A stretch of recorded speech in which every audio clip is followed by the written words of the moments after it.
Greetings everyone. Welcome to Unit 3 of our course Me22088 Vibration and Noise Control. I am Dr. C. Sennamarakannan, Associate Professor in the Department of Mechanical Engineering at SVC.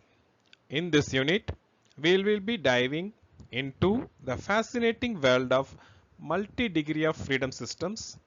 As you can see on this introductory slide, we have titled this section as Introduction, and also I am going to explain you about what is multi-degree of freedom systems.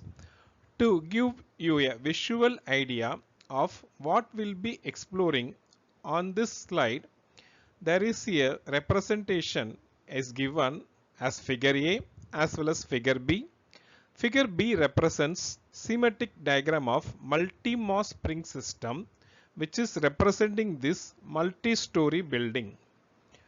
Both of these visuals represents system with multi-degree of freedom systems, which is the core concept we will be understanding in this unit.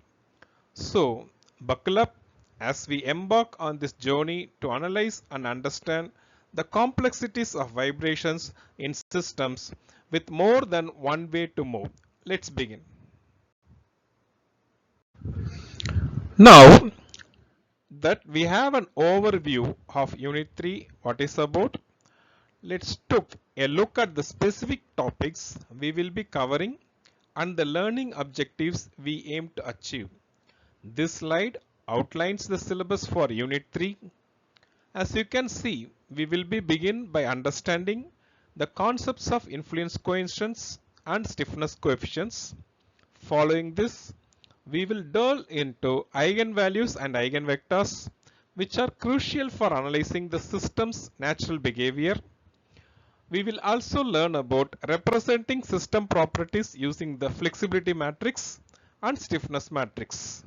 Further, we will explore the matrix iteration method, which is a powerful tool for solving vibration problems in multi-degree of freedom systems. Finally, we will discuss some problems with respect to Dunkerley's method, Rayleigh's methods and Osler methods, which are approximated methods, but they provide efficient way to estimate system frequencies. Let me see what are the learning objectives of this unit. First, we formulate the equations of motion for multi-degree of freedom systems using Newton's second law or Lagrangian equations. These are fundamental principles that govern the motion of our systems. Secondly, you will be able to express these equations of motion in a concise and powerful matrix form. This matrix representation is essential for further analysis. And finally, you will learn how to find the natural frequencies of vibrations and the corresponding model vectors by solving the eigenvalue problem. Understanding these natural frequencies is critical in vibration analysis and control. So, this slide provides you a clear roadmap of our journey throughout the Unit 3. Keep these objectives in mind as we progress through the subsequent lectures. Let's now move on to the next topic. As we begin our exploration, it is important to understand why we even need to consider systems with multiple degree of freedom. In reality, many physical systems are continuous in nature. Think of a beam, plate, or even a tall building. These systems have mass and elasticity distributed throughout their structure, meaning they have an infinite number of possible ways to deform or move. However, for the sake of simplifying our analysis, we often approximate these continuous systems as multi-degree of freedom systems. This allows us to use a finite number of coordinates to describe their motion, making the problem much more manageable. Now, How do we actually describe the motion of this multi-degree of freedom systems mathematically? Well, there are primarily two fundamental approaches we can take. The first is by directly applying Newton's second law of motion to each of the masses or component in our system. By considering the forces acting on each part, we can derive the equations that govern their movement. Second approach involves using Lagrangian equations, which is based on energy of the system. Lagrangian equations can often provide a more systematic way to derive the equations of motion, especially for complex systems. Finally, one of the most powerful tools is analyzing multi-degree of freedom systems is the concept of orthogonality of mode shapes. When a system vibrates at its natural frequency, it does so in specific patterns called mode shapes. An important property of this mode shape is that they are orthogonal to each other. This orthogonality property provides a significant simplification in the analysis of MDF systems, especially when you are trying to understand the system's response to various excitations. We will explore this concept in more detail as we progress throughout this unit. So, to summarize, we approximate continuous systems as multi-degree of freedom systems for simplicity. We can derive their equation of motion using Newton's law or Lagrangian equations, and the analysis is often simplified by leveraging the orthogonality property of the system's mode shape. Now that we understand the need for approximating the continuous systems, let's discuss a common method used for this purpose, lumped mass system. This slide focuses on how we can model continuous systems such as this multi-story building and this lathe or drilling machine as a multi-degree of freedom systems.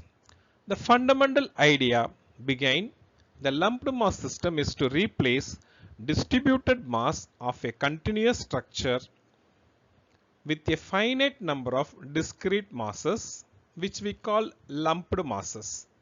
We assume that these lumped masses are concentrated at specific points in the system. These masses are then considered to be connected by massless elements that represent the elasticity and damping properties of these original continuous systems. Think of these connections as springs and dampers.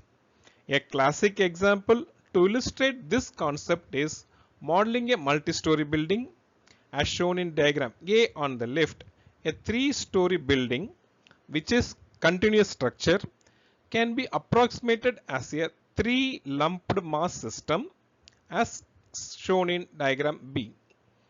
Here the mass of each floor is considered to be concentrated at a single point, and the stiffness of the columns connecting the floors is represented by springs.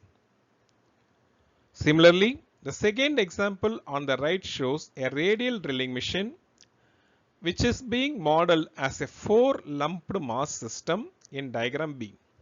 Here, different components like head, arm, column, base are represented by individual lumped masses, and their connections are represented by elastic and possibly damping elements. By using the lumped mass approach, we essentially simplify a complex continuous systems with infinite degrees of freedom into a system with a finite and manageable number of degrees of freedom system. This allows us to apply the principles of vibration analysis that we will be learning in this unit to understand the dynamic behavior of these real world systems. Now let's discuss the first method we mentioned for deriving the equation of motion for multi-degree of freedom systems, that is Newton's second law. This slide outlines the systematic 4-step approach to achieve this. Step 1. Set up a suitable coordinates to describe the positions of the various masses in the system. The first crucial step is to define a set of coordinates that can uniquely describe position of each mass in our system. This coordinate should be chosen wisely to simplify the analysis. For example, for a system of masses connected by springs moving in a straight line, we might choose the linear displacement of each mass from a fixed reference point as our coordinates.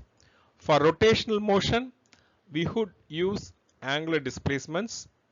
The key point here is to select a set of independent coordinates equal to the number of degree of freedom of systems. Step 2. Measure displacement of the masses from their static equilibrium positions.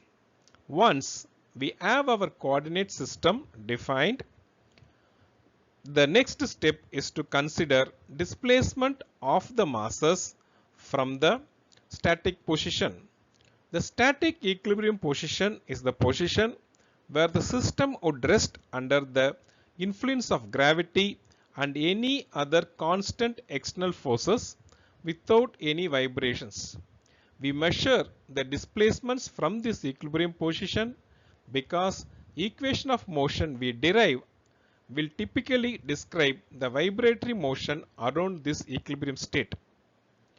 Step 3. Draw a free body diagram and indicate all the forces acting on each mass.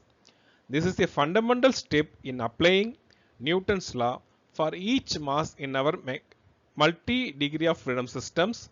We need to draw a free body diagram. This diagram should clearly show all the forces acting on that particular mass. These forces could include external forces, spring forces, damping forces, and any other forces that are influencing the motion of that mass. It is essential to correctly identify the direction and magnitude of each mass. Step 4. Applying Newton's second law to each mass. Finally, after setting up the coordinates, considering displacement from equilibrium and drawing the free body diagrams, we can apply Newton's second law of motion to each mass in the system. Newton's second law of motion states that the sum of all forces acting on a mass is equal to the mass time its acceleration. In our case, the acceleration will be the second derivative of the displacement coordinate with respect to time. By applying this law to each mass, we will obtain a set of coupled differential equations that describe the motion of the entire multi-degree of freedom systems. These are the equations of motions that we are seeking. So, following these 4 steps, we can systematically derive the equation of motions for any multi-degree of freedom system using Newton's second law. Now that we have discussed the general steps for using Newton's second law, let's consider a specific example deriving the equation of motion for a spring mass damper system. This slide illustrates a general linear arrangement of such a system with n number of masses. As you can see in the diagram, we have series of masses labeled M1, M2 and so on up to M. These masses are connected to each other and possibly to fixed supports by springs with stiffness coefficient K1, K2, K3 and so on up to Kn plus 1. In parallel with some of these springs, we also have dampers representing energy dissipation with damping coefficient C1, C2 up to Cn plus 1. Each mass is also subjected to an external time varying force denoted as F1 of t on mass M1 F2 of t on mass m2 and so on up to Fn of t acting on mass m of n. We are interested in determining the motion of each mass, which is represented by its displacement from the equilibrium. These displacements are denoted as x1 for mass m1, x2 for mass m2 and so on up to xn for mass m suffix n. To derive the equations of motion for these systems, we would follow the same four steps we just discussed. We would first define the coordinates x1, x2 and till xn for each mass. Then we would consider the displacements from the static equilibrium. Next, for each mass, we would draw a free body diagram, carefully identifying all the forces acting on it. These forces would include the external force, spring force and connected springs, and the damping forces and connected dampers.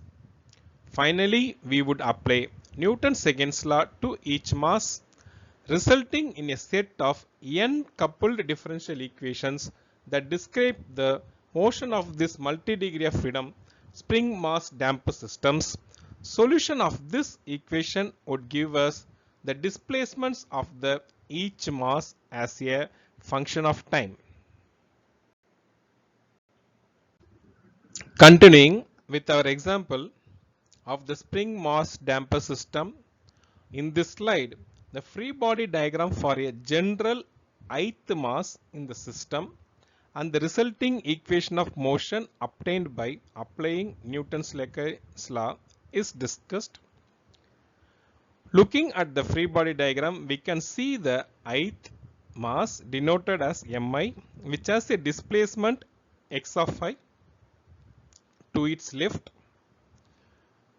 It is connected to the I minus 1 of mass via a spring with its stiffness K1 and a damper coefficient C1. The forces exerted by these elements on mi depend on the relative displacement and relative velocity. Similarly to its right, the mass mi is connected to I plus 1 of the spring as well as I plus 1 coefficient of the damper, and the forces from this depends on the relative motion between mi and the mi plus 1 mass. Additionally, an external force F of t is shown according to the ith mass. The arrows indicate the positive direction for displacement, velocity and acceleration. Now we can apply the Newton's second law, which states that the sum of forces acting on the mass is equal to its mass times its acceleration. We get the equation shown below the free body diagram. Let's break down the terms. The term minus k1 multiplied by xi of minus xy minus 1 represents the force exerted by the spring on the left. It is negative because if xi is greater than x minus 1 of 1, the spring is stretched and pulls the ith mass to the left. Similarly, k I plus 1 multiplied in terms of x I plus 1 minus x of I is the force from the spring on the right hand side. If x plus of 1 is greater than this, the spring will be stretched and pulls the ith mass to the right, hence the positive sign. The term C I and represent the damping force from the damper on the left. It opposes the relative velocity, and similarly this term is representing once again the damping force from the damper on the right, also opposing the relative velocity. Finally, we have the force F of it, which is the external force acting on the ith mass. This equation provides use the equation of motion for ith mass in our linear spring mass damper system. Note that this equation is valid for I ranging from 2 to n minus 1. This indicates that this form of equation applies to intermediate masses in the chain. The equations for the masses and the last masses would need to consider the boundary conditions at the ends of the systems. Continuing with our example, this slide shows how the equation of motion for the first and last masses in our linear spring mass system are formulated considering the boundary conditions. For the first mass I equal to 1, since there is no mass to its left, we can consider x suffix 0 and its derivatives to be 0. Similarly, for the last mass I equal to n, there is no mass to its right, so we consider x n plus 1 and its derivatives to be 0.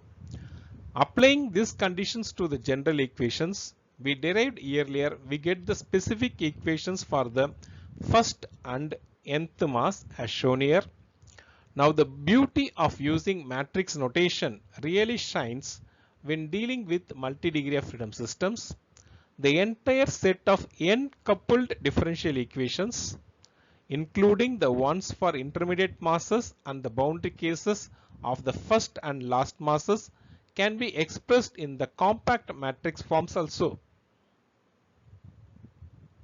On this slide, we can see the mass matrix for this specific linear system where masses are only coupled to their immediate neighbors. The mass matrix is a diagonal matrix. Diagonal elements are simply the individual masses m1, m2 and so on, while the damping matrix and the stiffness matrix are not shown in this slide. They would contain the damping and stiffness coefficient respectively, arranged in a reflective manner that the connection within the system.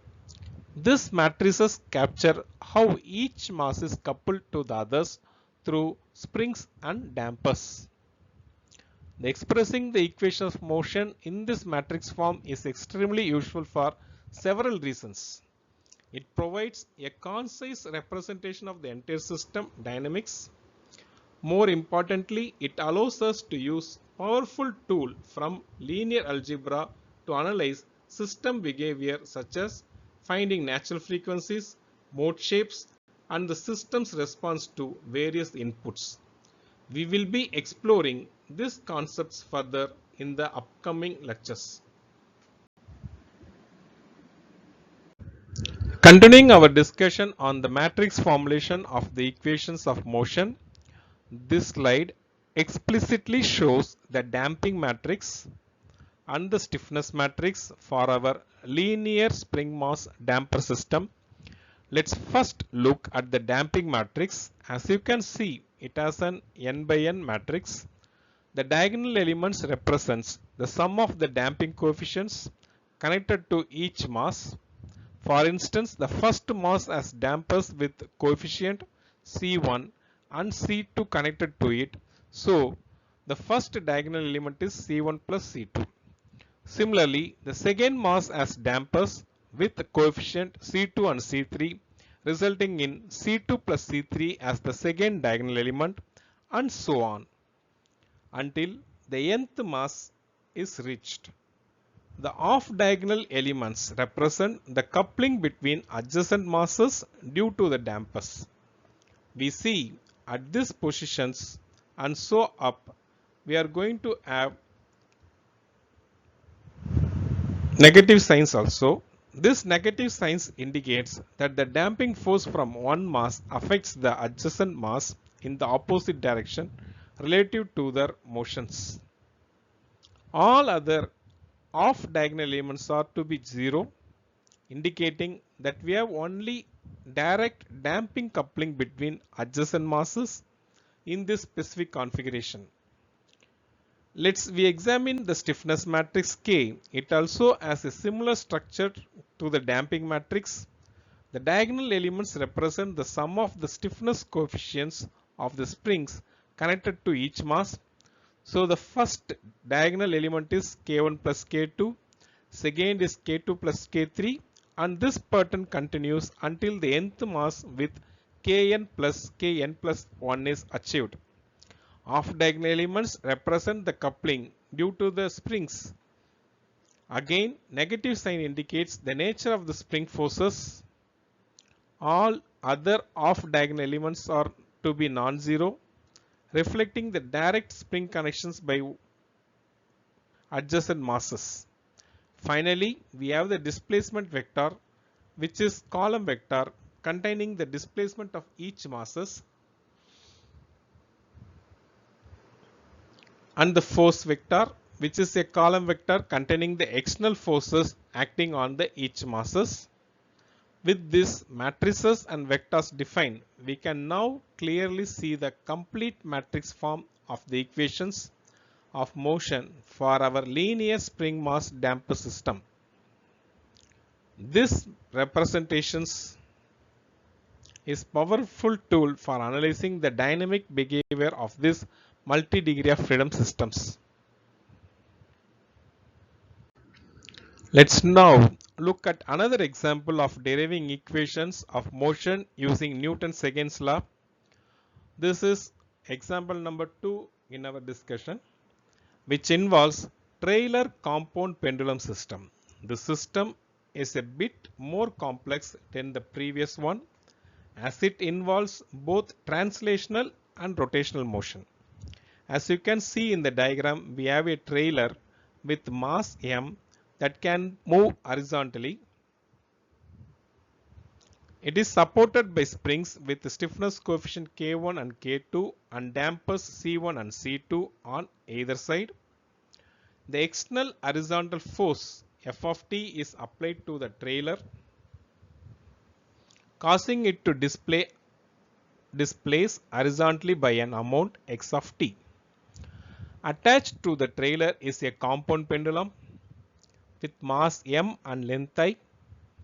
Pivoted at point O, this pendulum can swing and its angular displacement from the vertical is given by theta. Additionally, an external moment m is applied to the compound pendulum, causing it to rotate. This system has 2-degree of freedom system. The horizontal displacement x of t, angular displacement theta of t of the pendulum.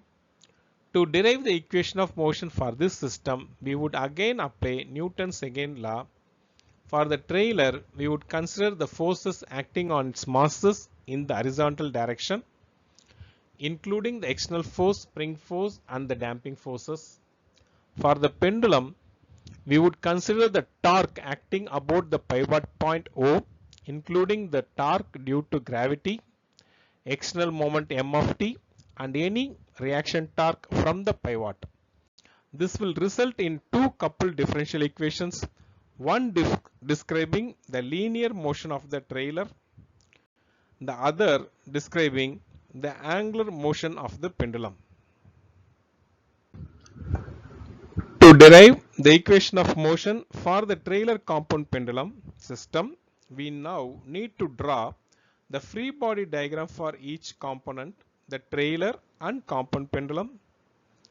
Let's first look at the free body diagram of the trailer, which has mass m. In the horizontal direction, we have the external force F of t. Opposing this motion are the forces from the springs K1 of x, K2 of x. Damping factors are acting to the left. Additionally, there is horizontal reaction force from the pivotal point of the pendulum acting on the trailer. The force has components related to the linear acceleration of the trailer, angular acceleration of the pendulum. In vertical direction for the trailer, we have the gravitational force due to its mass m of g acting downwards. We also have the gravitational force of the pendulum m of g effectively contributing to the downward force on the trailer. These are balanced by the upward reaction forces from the ground at the wheels, shown as m plus m into g divided by 2 on each slide assuming a symmetric distribution. Now let's consider free body diagram of all the compound pendulum which has mass m and length L, which are primarily interested in its rotational motion about the pivot point O. There are moments m of t applied externally shown in this counterclockwise direction. The gravitational force mg acts downwards with respect to center of mass, which is located at a distance from the pivot point, which is L by 2. This gravitational force creates a moment about the pivot. Additionally, horizontal acceleration of the pivot point, which is same as the horizontal acceleration of the Taylor, also contributes to a moment about this pivot point. It's important to note the reaction forces between the trailer and the pendulum at this point. Horizontal force exerted by the pendulum on the trailer is equal and opposite to the horizontal reaction forces exerted by the trailer on the pendulum. Similarly, there are vertical reaction forces at the pivot as well. By applying Newton's-Lagen's law for the linear motion of the trailer, Newton's-Lagen's law for the rotational motion of the pendulum about the pivot point, considering all these forces and moments, we can derive the two coupled questions with respect to equations of motion for this system in terms of the linear displacement and the angular displacement. This brings us to the final slide of the section where we see the derived equations of motions for our trailer compound pendulum system.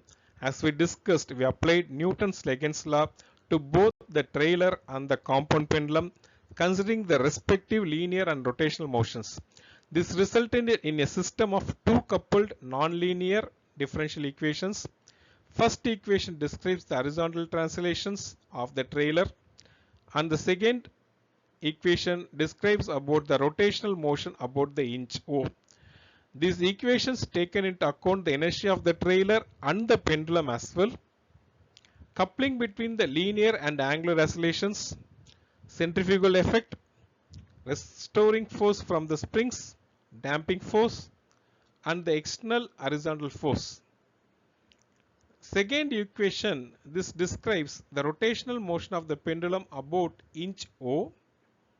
Here we see terms related to the pendulum's moment of the inertia, coupling between the angular as well as linear accelerations, gravitational restoring torque, and the external moment applied to the pendulum.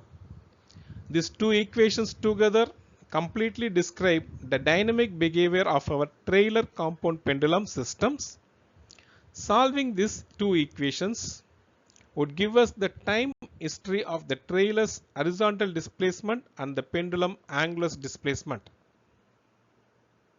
So, in this first section of Unit 3, we have laid the groundwork for understanding multi-degree freedom systems. We began by introducing the concept and need for analyzing systems with multiple ways to move. We then discussed how continuous systems can approximated as multi-degree of freedom system using the lumped mass approach. The core of this section was focused on deriving the equation of motion for such systems using Newton's-Lagen's law. We first outlined a general step-by-step procedure and then illustrated this with two examples. The first example was a linear spring mass damper system where we saw how to formulate the equations for individual masses and then represent the entire system in a compact matrix form using mass, damping, and stiffness matrices. Our second example involved a more complex trailer compound pendulum system where we dealt with both translational and rotational motion, leading to a set of coupled non-linear differential equations. This introduction lecture provides a solid foundation for the topics we cover in the subsequent sections of Unit 3, where we will delve deeper into methods for analyzing these multi-degree of freedom systems, including finding their natural frequencies, mode shapes and responds to various types of excitations. Thank you for your attention and I look forward to continuing our discussion in the next lecture.